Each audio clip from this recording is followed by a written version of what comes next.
കാരണം മദ്യപാന മുഖാന്തരവും പുകവലി മുഖാന്തരവും ജീവിതത്തിൽ സന്തോഷമില്ലാതെ സമാധാനമില്ലാതെ അലയുന്ന ആരെങ്കിലും ഏതെങ്കിലും കുടുംബം ഇത് ശ്രദ്ധിക്കുന്നുണ്ടെങ്കിൽ എന്നെ കേൾക്കുന്ന പ്രിയമുള്ളവരെ, ഇത് നിങ്ങൾക്ക് ഈ ശബ്ദം ഏറെ അനുഗ്രഹമാണ്.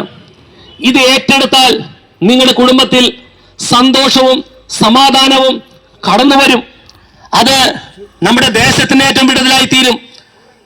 നമ്മുടെ സമൂഹത്തിലുള്ളവർ, നമ്മെ തള്ളിക്കളഞ്ഞവർ, ഇനി ഈ കുടുംബത്തെ കൊണ്ട് ഒരു രക്ഷയില്ല, ഈ കുടുംബത്തിലുള്ള ആളുകളെ കൊണ്ട് ഒരു ഗുണമില്ല എന്ന് ചിന്തിച്ചിരുന്ന പറഞ്ഞുകൊണ്ടിരിക്കുന്ന സാഹചര്യങ്ങളിൽ വ്യത്യാസം വരും. അവർ ദൈവത്തിന്റെ സ്നേഹത്തെ മനസ്സിലാക്കുവാനിടയായി തീരും. എന്റെ കുടുംബത്തിൽ ഇങ്ങനെ ഒരു മാറ്റം കടന്നു വന്നപ്പോൾ അന്ന് ആ ദേശത്തുള്ള ആളുകൾ പറഞ്ഞു, ഇതൊരു അത്ഭുതമാണ്. കുടുംബത്തിലെ സന്തോഷവും സമാധാനം കണ്ട് ഞങ്ങളുടെ വീട്ടിൽ വെച്ചിരുന്ന പ്രേയറിന് ഒത്തിരി ആളുകൾ കടന്നു വന്നു. അവർ ഞങ്ങളോട് പറഞ്ഞൊരു വാക്കുകളുണ്ട്, ഈ സന്തോഷം കാണുമ്പോൾ ഞങ്ങൾക്ക് അതിയായ സ്നേഹമാണ്, അതിയായ സന്തോഷമാണ്. എന്നെ കേൾക്കുന്ന പ്രിയമുള്ളവരെ, നിങ്ങളുടെ കുടുംബത്തിലേക്കും ഈ സ്നേഹവും സന്തോഷവും നൽകുവാൻ ഇന്നും മതിയായ ഒരുവൻ ദൈവത്തിന്റെ വലത്തുഭാഗത്ത് പക്ഷപാതം ചെയ്യുന്നുണ്ട്, സകല മനുഷ്യർക്കും വേണ്ടി. നമ്മുടെ കുറവുകൾ എന്താണോ അതൊന്ന് ഏറ്റുപറയാൻ നമ്മൾ തയ്യാറായാൽ കുടുംബത്തിൽ സന്തോഷം കടന്നു വരും. വചനപ്രകാരം പറയുന്നു, ഒരുവൻ ക്രിസ്തുവിലായാൽ അവൻ പുതിയ സൃഷ്ടിയാകുന്നു, പഴയത് കഴിഞ്ഞുപോയി. ഇന്ന് ഞങ്ങളുടെ ഉയർത്തി കാണിക്കുന്ന കർത്താവായ യേശു ക്രിസ്തു നിങ്ങളുടെ ജീവിതത്തിൽ കടന്നു വന്നാൽ, നിങ്ങളുടെ കുടുംബത്തിൽ കടന്നു വന്നാൽ നമ്മുടെ ജീവിതം ഒരു പുതിയതായി തീരും. നാം ഓരോരുത്തരും ഒരു പുതിയ സൃഷ്ടിയായി തീരും. ഇന്ന് വരെ നമ്മെ കണ്ടുകൊണ്ടിരിക്കുന്ന നമ്മുടെ സ്വഭാവ പ്രവർത്തനയിൽ എല്ലാം ഒരു വ്യത്യാസം കാണും. അവിടെ എല്ലാം ദൈവത്തിന്റെ സ്നേഹത്തിന്റെ ഒരു സ്വഭാവം നമ്മളിൽ വെളിപ്പെടും. ഒരു വ്യക്തിക്ക് സ്നേഹം വേണമെന്ന് ആഗ്രഹമുണ്ട്. കൺമുമ്പിൽ കാണുന്ന സഹോദരനെ, സഹോദരിമാരെ, കുഞ്ഞുങ്ങളെ എല്ലാം സ്നേഹിക്കണമെന്ന് ആഗ്രഹമുണ്ട്. അതിന് കഴിയാതെ പോകുന്നതിന്റെ കാരണം ഈ ലോകത്തിൽ വസിക്കുന്ന പാപ സ്വഭാവമാണ് ആ മനുഷ്യനെ മറ്റുള്ളവരെ സ്നേഹിക്കാൻ കഴിയാതെ ഒരു ഭീകരാവസ്ഥയിൽ ജീവിക്കുന്നത്. എന്നാൽ സ്നേഹത്തിന്റെ ഉടയനായ കർത്താവായ യേശു ക്രിസ്തു നിങ്ങളുടെ കുടുംബത്തിൽ കടന്നു വന്നാൽ, എന്നെ കേൾക്കുന്ന പ്രിയമുള്ളവരെ, ആ കുടുംബത്തിലുള്ള മാതാപിതാക്കളും പൈതങ്ങളും എല്ലാവരും സ്നേഹത്തിനുടമയായി തീരും. സ്നേഹം കടന്നു വരുമ്പോൾ ദൈവത്തിന്റെ സ്വഭാവങ്ങൾ വെളിപ്പെടും. സ്നേഹം ഉള്ള കുടുംബത്തിൽ മാത്രമേ സന്തോഷമുണ്ടാകുകയുള്ളൂ. പല ആളുകളെ കണ്ടാൽ അവർക്ക് സന്തോഷിക്കാൻ കഴിയുന്നില്ല. അവർക്ക് ആവശ്യമായ സാമ്പത്തികവും അവരുടെ കയ്യിൽ ഒന്നിനും ഒരു കുറവും ഉണ്ടാകുകയില്ല.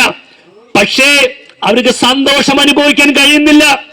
അതിന് കാരണം അവർക്ക് സ്നേഹത്തിന്റെ ഉടയനായ കർത്താവായ യേശു ക്രിസ്തുവിനെ ഇതുവരെ തിരിച്ചറിയാൻ കഴിഞ്ഞിട്ടില്ല. അവരുടെ കുടുംബത്തിൽ കർത്താവ് കടന്നു വന്നിട്ടില്ല. അതുകൊണ്ടാണ് അവർക്ക് സന്തോഷം അനുഭവിക്കാൻ കഴിയാതെ പോകുന്നത്. എന്നാൽ ഒരു വ്യക്തി കർത്താവായ യേശു ക്രിസ്തുവിനെ കൈക്കൊണ്ടാൽ കർത്താവിന്റെ സ്വഭാവങ്ങൾ അവരുടെ കുടുംബത്തിൽ വെളിപ്പെടും, അവരുടെ ജീവിതത്തിൽ വെളിപ്പെടും, അവരുടെ സ്വഭാവത്തിലെല്ലാം ആ സ്നേഹത്തിന്റെ ഫലങ്ങൾ വെളിപ്പെടും. സന്തോഷം കടന്നു വരും. നിങ്ങൾ ചിന്തിക്കണേ, സന്തോഷമുള്ള കുടുംബത്തിൽ മാത്രമേ സമാധാനം ഉണ്ടാകുകയുള്ളൂ. മനുഷ്യൻ ആഗ്രഹിക്കുന്ന കാര്യങ്ങളാണ് സ്നേഹം, സന്തോഷം, സമാധാനം. സ്നേഹമില്ലാത്ത വ്യക്തികളിൽ ഒരിക്കലും സന്തോഷമുണ്ടാക്കിയില്ല. സന്തോഷമില്ലാത്ത വ്യക്തികളിൽ ഒരിക്കലും സമാധാനം ഉണ്ടാക്കിയില്ല. ആദ്യം വേണ്ടത് സ്നേഹം. സ്നേഹത്തിന്റെ ഉടയവൻ അത് കർത്താവായ യേശു ക്രിസ്തു. നമ്മൾ ചില വീടുകളിലൊക്കെ ചെല്ലുമ്പോൾ കാണാൻ സാധിക്കും, ഗോഡ് ഈസ് ലവ്. ദൈവത്തിന്റെ ഭാഷ സ്നേഹമാണ്, ദൈവത്തിന്റെ സ്വഭാവം സ്നേഹമാണ്, ദൈവം സ്നേഹമാണ്. ആ ദൈവത്തിന്റെ മക്കളായി നമ്മൾ മാറുകയാണ്. അത് സ്വർഗം കണ്ടുപിടിച്ച ഒരേ പദ്ധതിയിൽ മാത്രമേ നമുക്ക് അപ്രകാരം ദൈവത്തിന്റെ മക്കളായി തീരുവാൻ സാധിക്കുകയുള്ളൂ. വചനപ്രകാരം പറയുന്നു, കർത്താവായ യേശു ക്രിസ്തുവിനെ കൈക്കൊണ്ട് അവന്റെ നാമത്തിൽ വിശ്വസിക്കുന്ന ഏവർക്കും ദൈവമക്കളായി തീരുവാൻ സാധിക്കും. നാം ദൈവമക്കളായി തീരുമ്പോൾ സ്നേഹത്തിന്റെ ഉടയനായ സൃഷ്ടാവിന്റെ മക്കളായി തീരുകയാണ്. അങ്ങനെ കടന്നു വരുമ്പോൾ നമുക്ക് സന്തോഷം കടന്നു വരും, സമാധാനം കടന്നു വരും. സമാധാനമില്ലാതെ എത്രയോ കുടുംബങ്ങളാണ് ആത്മഹത്യ ചെയ്ത് ഈ ഭൂമിയിൽ നിന്ന് മരണമുഖാന്തരം മാറ്റപ്പെട്ടത്. എന്നെ കേൾക്കുന്ന പ്രിയമുള്ളവരെ, ആത്മഹത്യ ഒന്നിനും ഒരു പരിഹാരമല്ല. ദൈവം നമുക്ക് ഈ ഭൂമിയിൽ ഒരു ജീവൻ തന്നിട്ടുണ്ടെങ്കിൽ ആ ജീവൻ തന്ന ഉടയവൻ തിരിച്ചെടുക്കാതെ ആത്മഹത്യ ചെയ്യുന്ന ഒരു വ്യക്തിയും ദൈവത്തിനടുക്കൽ പ്രവേശിക്കുകയില്ല, സ്വർഗരാജ്യം അവകാശമാക്കിയില്ല. ഈ ഭൂമിയിൽ ജീവിക്കുമ്പോൾ അവന്റെ മുന്നിൽ അനേകം വഴികൾ കാണും.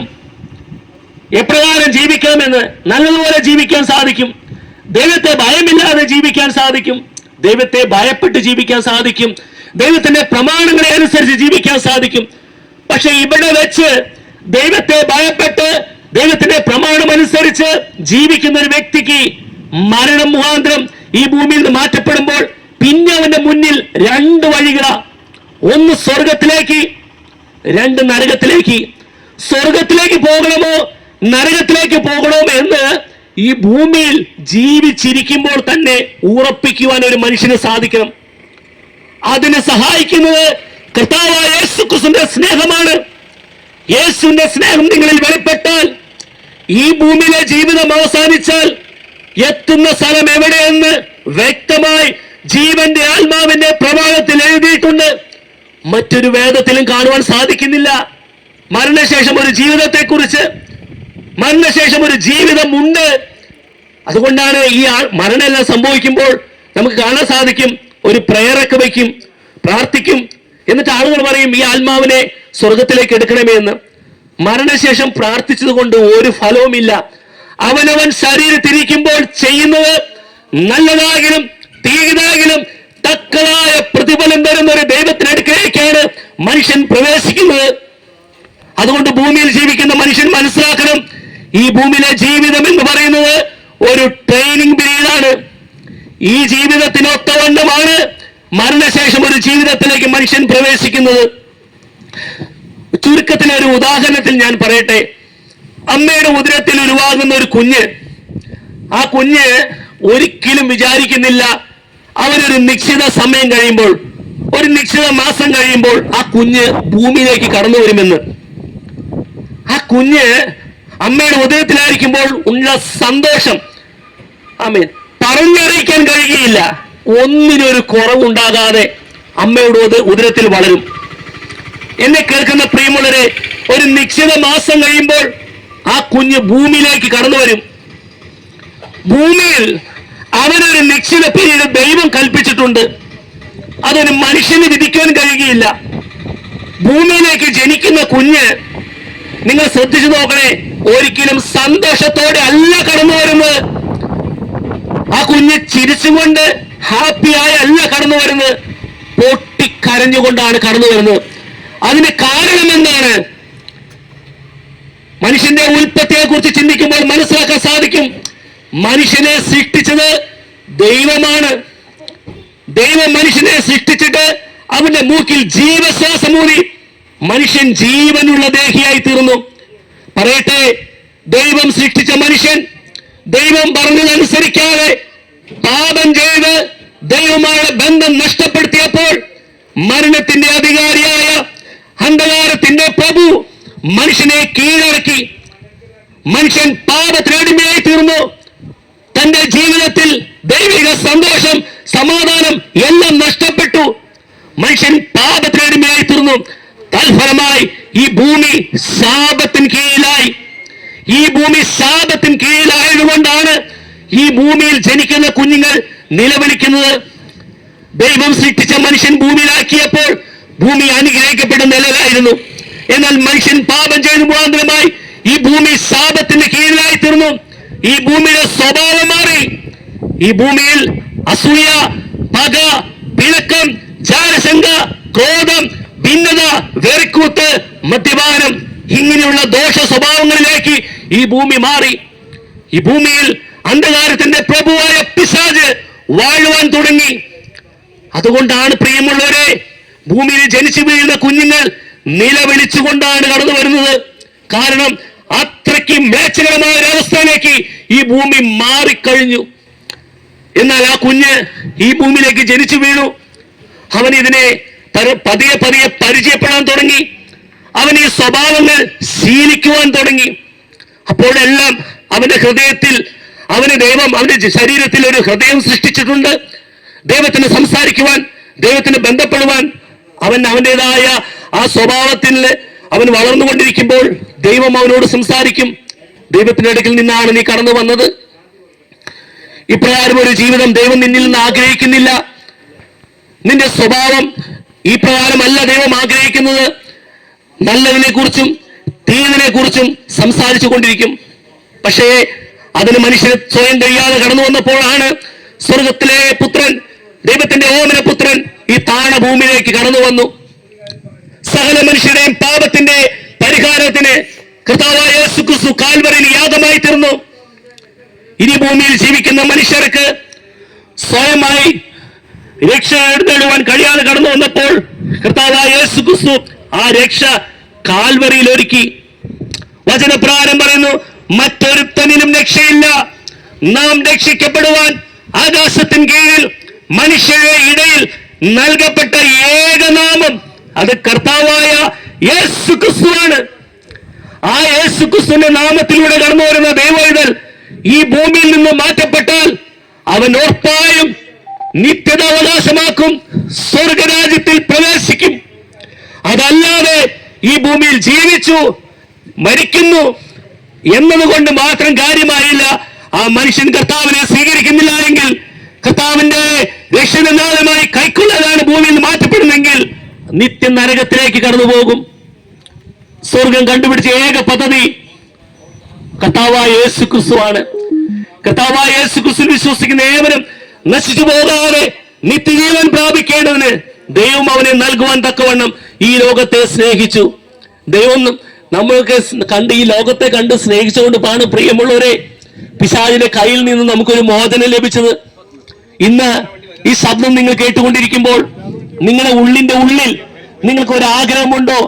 എനിക്ക് ദൈവത്തിന്റെ അടുക്കിലേക്ക് പ്രവേശിക്കണം, സ്വർഗരാജ്യം അവകാശമാക്കണം. ഈ ഭൂമിയുടെ സ്വഭാവത്തിന് ഒത്തവണ്ണം ജീവിച്ചാൽ ഒരിക്കലും ഞാൻ സ്വർഗത്തിൽ പ്രവേശിക്കുകയില്ല. മദ്യപാനി സ്വർഗരാജ്യം അവകാശമാക്കിയില്ല, വെറിക്കൂത്തം സ്വർഗരാജ്യം അവകാശമാക്കിയില്ല. വെറിക്കൂത്തെന്നൊക്കെ പറയുമ്പോൾ പുകവലി, മുറുക്ക്, പാൻ മസാലകൾ ഉപയോഗിക്കുന്നത്, ഇങ്ങനെയൊക്കെ ചെയ്യുന്നത് ശരീരത്തെ നശിപ്പിക്കുകയാണ് ചെയ്യുന്നത്. ഈ ഭൂമിയിലെ ജീവിതം ഒരു നിശ്ചിത സമയമേ നമുക്കുള്ളൂ. അത് 70, 80, 90 ആയാൽ അത് പിന്നെ പ്രതാപവും കഷ്ടമാണ് നമുക്ക്. ഈ ചുരുങ്ങിയ ആയുസിൽ നമ്മൾ നല്ല സന്തോഷത്തോടെ ജീവിച്ച് കർത്താവിന്റെ കൽപ്പനകളനുസരിച്ച് മുന്നോട്ട് പോയാൽ എന്നെ കേൾക്കുന്ന പ്രിയമുള്ളവരെ നമുക്ക് സ്വർഗരാജ്യം അവകാശമാക്കാൻ സാധിക്കും. അതല്ലാതെ പോകുന്ന സകല വ്യക്തികളും നിത്യ നരകത്തിലേക്കാണ് പോകുന്നത്. അതുകൊണ്ട് ഈ ശബ്ദം നിങ്ങൾ കേട്ടുകൊണ്ടിരിക്കുമ്പോൾ നിങ്ങളുടെ ഉള്ളിന്റെ ഉള്ളിൽ നിങ്ങൾക്ക് തീരുമാനമെടുക്കാൻ സാധിക്കണം. വിളിച്ച ദൈവം വിശ്വസ്തന. ഈ ശബ്ദം ഇന്ന് നിങ്ങളോട് സംസാരിക്കുന്നുണ്ടെങ്കിൽ നിങ്ങളുടെ പാപത്തിൽ നിന്ന് ഒരു മോചനം വേണം, നിങ്ങൾക്കൊന്ന് നന്നാകണമെന്നൊരു തീരുമാനം നിങ്ങളുടെ ഉള്ളിൽ കടന്നു വരുന്നുണ്ടെങ്കിൽ ഇരിക്കുന്ന ഇരിപ്പിൽ നിന്നുകൊണ്ട് ഒരു വാക്ക് പറയാൻ തയ്യാറാകണേ. കർത്താവേ, എന്നോട് ക്ഷമിക്കണമേ, ഞാൻ പാപിയായ ഒരു മനുഷ്യനാണ്, പാപത്തിന്റെ സ്വഭാവങ്ങൾ എന്നിൽ വസിക്കുന്നു, എനിക്കിതിൽ നിന്നൊരു മോചനം വേണം. എന്റെ കുടുംബത്തിൽ സന്തോഷവും സമാധാനവും കടന്നു വരണം. സന്തോഷവും സമാധാനം കടന്നു വരുമ്പോൾ നമ്മുടെ കുഞ്ഞുങ്ങൾ വളരെ ഹാപ്പി ആയിട്ടാണ് നമ്മുടെ കുടുംബത്തിൽ വളർന്നു വരുന്നത്. അതല്ലാതെ കടന്നു പോകുന്ന കുഞ്ഞുങ്ങൾ വളരെ വേദനയോടും തീരാ ദുഃഖത്തിലുമാണ് കുഞ്ഞുങ്ങൾ ജീവിക്കുന്നത്. നമ്മുടെ കുഞ്ഞുങ്ങൾ എന്ത് തെറ്റ് ചെയ്തു? നാം എടുക്കുന്ന ഒരു തീരുമാനം അത് എത്ര അനുഗ്രഹമാണ്, നമ്മുടെ കുഞ്ഞുങ്ങൾക്ക് എത്ര അനുഗ്രഹമാണ്. അവർ മാതാപിതാക്കളെ കാണുന്ന എത്ര സന്തോഷത്തോടെയാണ്. മദ്യപിച്ച് ലഹരി പദാർത്ഥങ്ങൾ ഉപയോഗിച്ച് കയ്യിലെ സാമ്പത്തികമെല്ലാം അതിനുവേണ്ടി നഷ്ടപ്പെടുത്തി കുഞ്ഞുങ്ങളുടെ മുഖത്ത് നോക്കുമ്പോൾ ലജ്ജ തോന്നി ആത്മഹത്യ ചെയ്ത അനേകം മാതാപിതാക്കളെ എനിക്കറിയാം. അതുകൊണ്ട് എന്ത് സന്തോഷമാണ് ഉള്ളത്? മദ്യം കഴിച്ചുകൊണ്ട് എന്ത് ഗുണമാണ് നമുക്കുള്ളത്? അല്പനേരത്തെ സന്തോഷം പിന്നീട് തീരാ ദുഃഖത്തിലേക്കല്ലേ നയിക്കുന്നത്. മനുഷ്യന്റെ വയറ്റിൽ മദ്യം കിടക്കുമ്പോൾ അവനെ നിയന്ത്രിക്കുന്നത് അവൻ കഴിക്കുന്ന മദ്യത്തിന്റെ സ്വഭാവമാണ്. എന്നാൽ നല്ലതുപോലെ ചിന്തിക്കുവാൻ, നല്ല രീതിയിൽ പെരുമാറുവാൻ, ദൈവത്തിന്റെ അടുക്കിലേക്ക് കടന്നു വന്നാൽ ദൈവത്തിന്റെ ആത്മാവ് നമ്മോട് കൂടി ഇരുന്ന് സംസാരിക്കും. അത് നമ്മെ സകല സത്യത്തിലും വഴി നടത്തും. നമ്മൾ എങ്ങനെ ചിന്തിക്കണം, എങ്ങനെ സംസാരിക്കണം, എങ്ങനെ പ്രവർത്തിക്കണം, ഏത് കാണണം, എന്ത് വാങ്ങണം എന്നുള്ളതെല്ലാം ദൈവത്തിന്റെ ആത്മാവ് നമ്മോട് സംസാരിക്കും. അതിന് വില കൊടുക്കണം. അത് നിസ്സാരമല്ല. കാരണം അന്ധകാരത്തിന്റെ പ്രഭുവായ പിശാച് പല പരീക്ഷകളും നമ്മുടെ ജീവിതത്തിൽ കൊണ്ടുവന്നിടും. നമ്മളുടെ ഏറ്റവും അടുത്ത സുഹൃത്തുക്കൾ, അവരുമായുള്ള ബന്ധം നിലനിർത്തണമെങ്കിൽ ഇതിൽ പങ്കുചേരാതെ, ഈ മദ്യപാനത്തിൽ കൂട്ടുനിൽക്കാതെ, ഇനി നിന്നെ ഞങ്ങൾ ഒന്നിനും അടുപ്പിക്കില്ല എന്നുള്ള വാശിയിൽ ചിലപ്പോൾ നമ്മുടെ തീരുമാനങ്ങളെ വരെ തകർത്തു കളയും. നന്നാകണമെന്നുണ്ടെങ്കിൽ വില കൊടുക്കണം. വില കൊടുത്താൽ കുടുംബം രക്ഷപ്പെടും, തലമുറകൾ അനുഗ്രഹിക്കപ്പെടും. തിരിഞ്ഞു നോക്കിയാൽ നമ്മൾ നഷ്ടപ്പെടുത്തിയതെല്ലാം എത്രത്തോളമാണെന്ന് മനസ്സിലാക്കാൻ സാധിക്കും. എന്നെ കേൾക്കുന്ന പ്രിയമുള്ളവരെ, മദ്യപാനത്തിൽ നിന്നും, പുകവലിയിൽ നിന്നും, ലഹരി പദാർത്ഥത്തിന്റെ ഉപയോഗത്തിൽ നിന്നെല്ലാം നിങ്ങൾക്കൊരു മോചനം വേണമെന്നുണ്ടെങ്കിൽ അതിനേക മാർഗം അത് കർത്താവായ യേശു ക്രിസ്തു മാത്രമാണ്. ഇത് വിളിച്ചു പറയുന്നത് ഞങ്ങൾ അനുഭവിക്കുന്നത്, അതുകൊണ്ട് മാത്രമാണ് ഞങ്ങൾ വിളിച്ചു പറയുന്നത്. ഈ ശബ്ദം കേട്ട നിങ്ങളെല്ലാവരെയും സർവകൃപാലുവായ ദൈവം അനുഗ്രഹിക്കട്ടെ എന്ന് ആത്മാർത്ഥമായി ആശംസിച്ചുകൊണ്ട് ഞാൻ എൻ്റെ വാക്കുകൾ നിർത്തുന്നു. ദൈവം അനുഗ്രഹിക്കട്ടെ. സ്തോത്രം.